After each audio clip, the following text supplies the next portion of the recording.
Good morning, Warzone kids. It's a beautiful day on the trail to the Western Lands. -8 right now. But I'm warm in my truck. Rosy-fingered dawn is peeking up over the horizon. The skies are clear. And these roads are pretty clear. Not clear enough you can drive mindlessly on them, but they're clear enough. And Warzone kids is my term for those of us like myself. I'm a child sex abuse survivor. As an adult, I live with borderline personality disorder. And I'm a recovering addict and bulimic. A Warzone kid is someone like me that grew up in an environment more like a guerrilla war against your psyche, less like a nursery. And the Jenga tower of your psyche is an unsteady, swaying thing. Each bit of harm, abuse, and neglect you suffered as a child takes pieces out of that Jenga tower from the bottom and puts them up on top.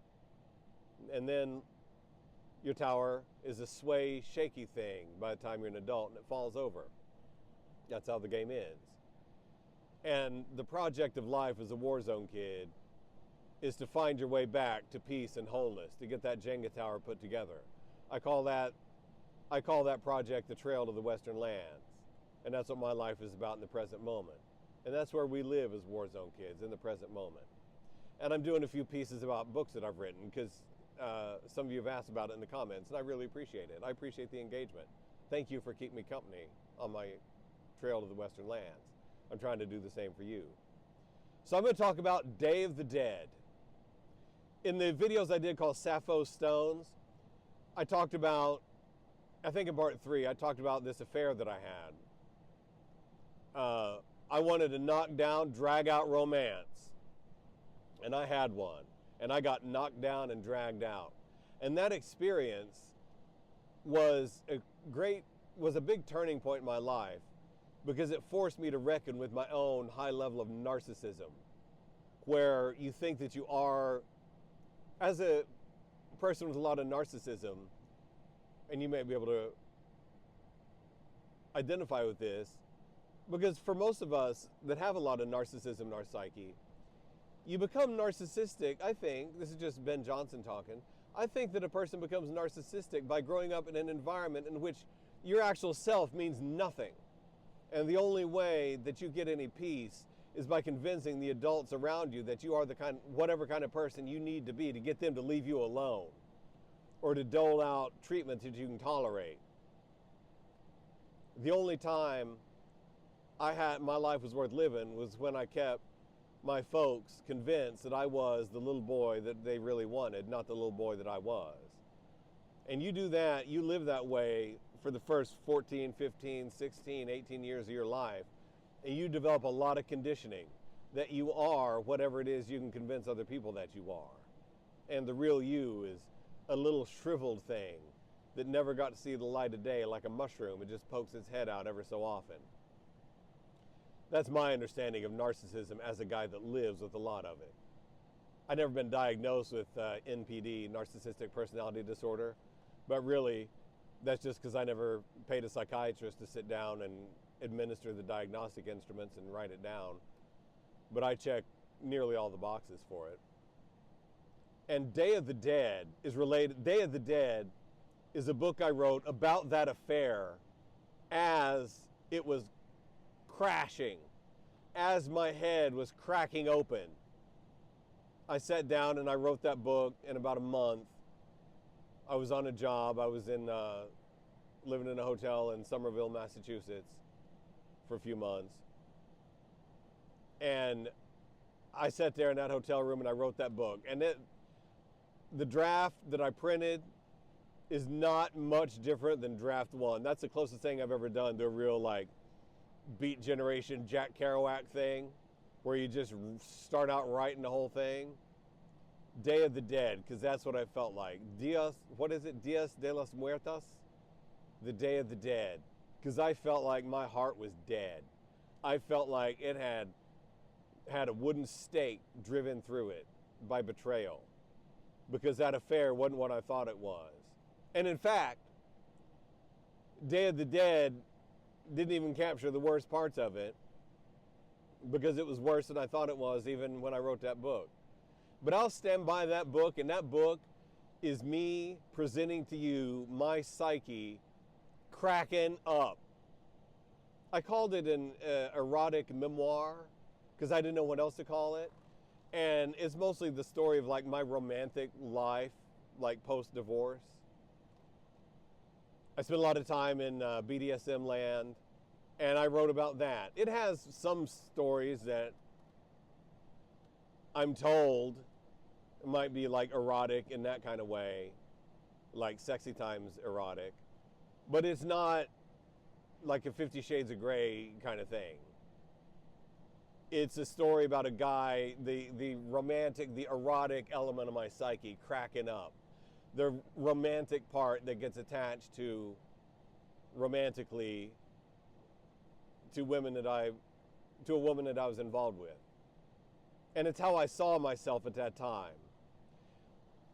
And the cover art on there is childlike, and it's a picture of a little boy and a girl in spaceships. And that's how I thought of that romance, was me and her in these little spaceships, sometimes adrift in the black darkness of interstellar space, and then two little spaceships drifting close to each other and docking, and spending time with each other alone in the cosmos, in each other's spaceships. And that's what that book is about.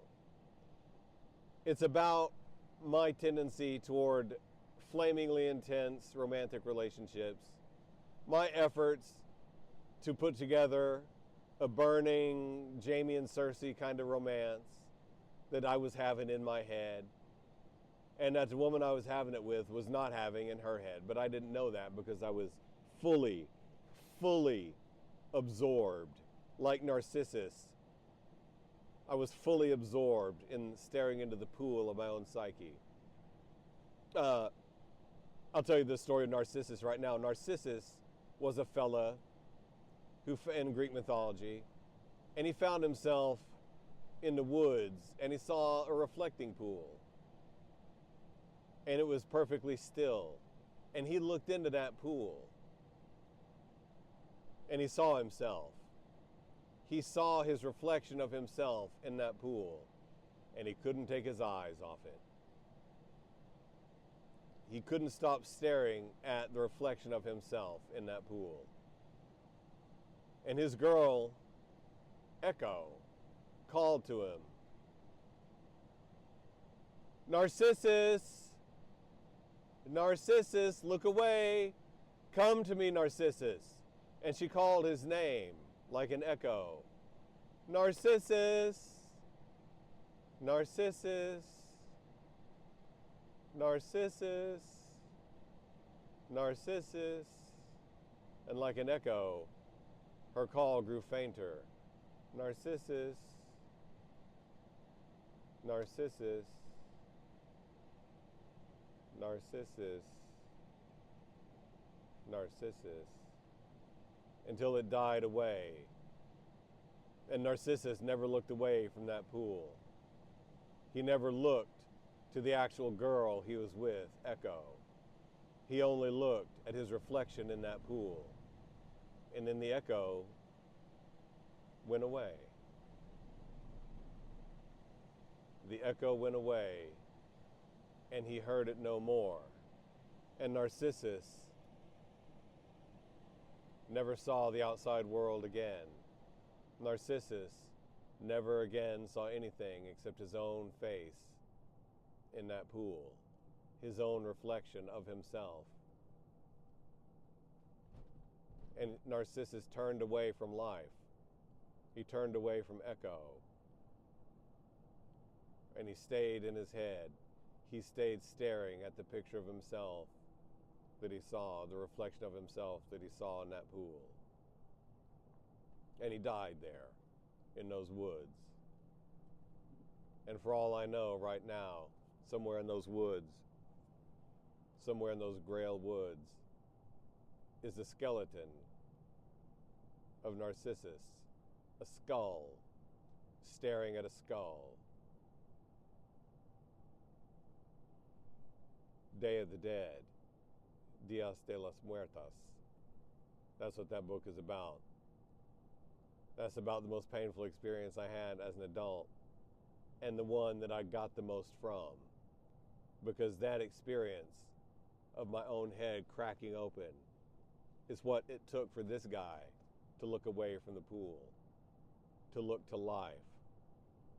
And if it hadn't been for the pain of that experience, I wouldn't be talking to you, and I wouldn't be living my life in the present moment. I'd be staring into that pool. And there's a story in Zen, good news, bad news. I lost my horse. That's terrible news. Oh, my horse came back and it brought with it 5 wild horses. That's great news. Oh, I sent my son to break the horse so I could ride him. Horse bucked him off and he broke his leg. That's terrible news. Oh no, the army's come to town. They're collecting all the able-bodied men to take him to war.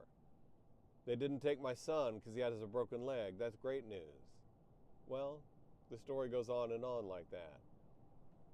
On the trail to the Western Lands, boys and girls, the worst news you ever get in your life might turn into the best news you ever got in your life. I'm a child sex abuse survivor. The worst things that ever happened to me in my life have led to this moment right here, which is the best moment I've ever had in my life, because it's the moment I'm having right now. And because of that pain and that suffering that little boy went through as a child, this man knows how important it is to live in the now, to leave the past behind, and to let the future worry about itself.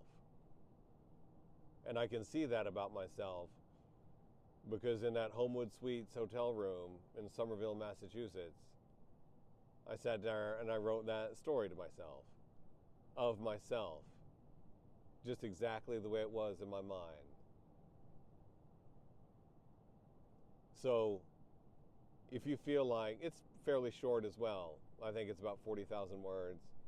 I did the audiobook to that.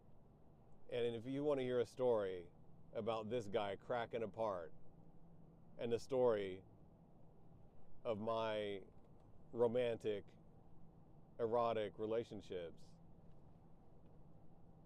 told in that way, where I basically see the whole thing as a little boy and a little girl trying to find a way to spend some time together before Magar's stronghold comes crashing down around their ears, then that's the book for you. I love that book. It makes me cringe to death, and if you listen to it or read it, you might cringe on my behalf. But I've cringed before. It won't kill me. I've been embarrassed before. It won't kill me. And I love that book, Day of the Dead. Go get it.